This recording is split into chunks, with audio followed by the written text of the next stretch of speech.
One of the most exciting things for the vegetable grower is that time when you're ready to harvest your potatoes.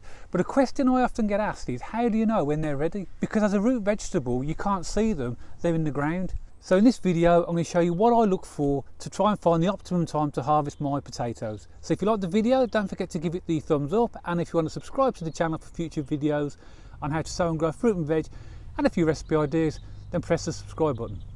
So the first thing to look at to decide if your potatoes are ready for harvest is the condition of the plants themselves.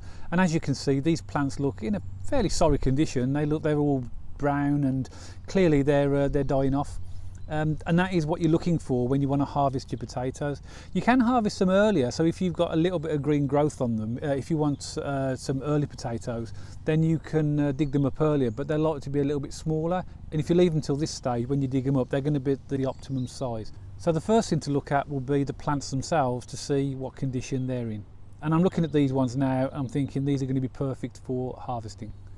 So here we have two bays, I would say, of potatoes, and there's a video on my channel which I produced, which was in mid-April when these were planted, showing you how I prepared the ground and how I planted the potatoes and give you some general tips on potato growing. So if you want to look at that video, then that will give you some tips maybe for next year.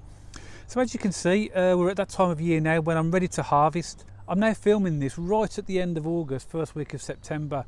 So in terms of weather-wise, I'm always looking for a day that is dry when I'm harvesting potatoes, or maybe where it's not been raining for a few days. And the reason for that is, anybody who's harvested potatoes will know, if you dig potatoes up when it's wet, you often find that the potatoes are quite dirty and the mud sticks to them.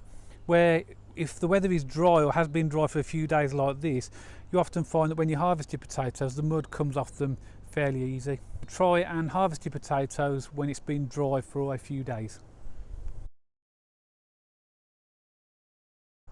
Now if you watch the video when I planted these potatoes, you'll remember that these are a main crop potato, a Desiree, all of them. So I haven't changed the varieties in either of the beds, they're exactly the same. So these are main crop. If you're growing first earlies or second earlies, then they will be harvested earlier. As a general rule, and this is the other way you can decide whether your potatoes need harvesting, is the length of time you've got them in the ground. If you're growing first earlies or second earlies, generally they'll be ready for harvesting about 11 weeks roughly. Main crop like this, a few weeks later, about 16 weeks. So you might sort of put a date in the calendar when you've planted your potatoes, and that would be another indicator of the length of time they've been in the ground and when they might be ready to harvest. So now that we've decided that today is the right day to harvest them, it's nice and dry, they've been in the ground long enough, the stems are dying off, we're now going to harvest them. So let's see what we've got. So here goes, and this is always a really exciting time for the vegetable grower to see what's in the ground. So I'm just using a standard fork, and you've got to be careful with potatoes because you don't want to stab them, but the reality is you will inevitably, with this amount of potatoes, lose one or two that way. If I stab them, I just use them immediately. So generally what I'll do is I'll put the fork in right in the side and just push it down straight at the edge of the potato plant, and then just gently tease. I'm not trying to lift it all out in one go, just to loosen the soil, and I do the same on the side over here, just to loosen it and lift it up like this. And then what I'll do is put my fork a little bit closer and then try and lift it under the plant, and then grab whatever growth I've got, and at the same time lift it and pull to see what potatoes I've got. So here you can see some nice red Desirees are a really good potato, really sort of robust and versatile potato you can use for all sorts of different growing. So I've got three there. So let's see what else we've got in here. So we've got another few here, and I always use my hands if the soil's loose enough just to see what else is in there. And you will find potatoes in the ground that you probably not first time round, and even the small ones you need to try and take out. So there we go, another one there, another big potato. Always sort of use your hands if you can, or a small fork, just to see what else is in the ground, because otherwise the more you manipulate the ground or dig the ground, the more you're going to stab them. So from that one plant there, that's not a bad start. I expect I'm going to dig a few others out now and expect to see bigger potatoes and more of them, and if I dig this ground afterwards as well, I'm sure I'll find a few more, but that's not too bad. And I've got 1 2 3 4 1 2 3 4 5 6 7 8 9, so there's 36 potato plants in this one bed and the same in the other bed. So if I can get this or more from each one, I'm going to have a really good supply of potatoes. As you can see, I've dug up the first 6 plants now, and I'm actually pleased with that. Definitely not the biggest yield I've ever had for Desirees, but certainly not the worst either.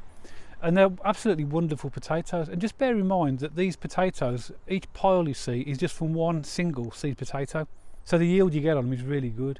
Now I'll dig the rest of these up next week. You can see there's a whole bay over here and the rest of this one, so if I get that amount or more, I'm going to have a good supply for the autumn and winter period. My advice is don't leave them in the ground too long, because the longer you leave them in, the more vulnerable they are to attack by slugs and other things that are in the ground. So you will find 1 or 2 that are slightly eaten. As it happens, the ones that I've picked today are all perfectly fine. So just one final point, now that we've harvested our potatoes, I've got a bucket of potatoes here, going to give them a clean, as I've said, let them dry off completely. And for storage, because you want them to last over a number of months, make sure you store them in a hessian or one of these onion bags. And the reason you'll use these, if you can see close enough, they've got little holes in them. They allow the air to circulate around them, and that means they won't go rotten. If you decide to use plastic bags, you'll often find that the potatoes will sweat, and if one starts to rot, it starts to affect all of them. So if you are going to store your potatoes, use a hessian or onion bag and leave them in a cool, dry place, and then you'll get them to last for quite a number of months. So what type of potatoes are you growing, and have you started harvesting yet, and what type of yield have you got? What's your favourite variety of potatoes? Put those in the comments below, and maybe that's one of the varieties I might try to grow next year. So I hope you've enjoyed the video, and if you do like the video, don't forget to give it the thumbs up, and if you want to subscribe to the channel for future videos on how to sow and grow fruit and veg and 1 or 2 recipe ideas, then please press the subscribe button. I'll see you on the next video.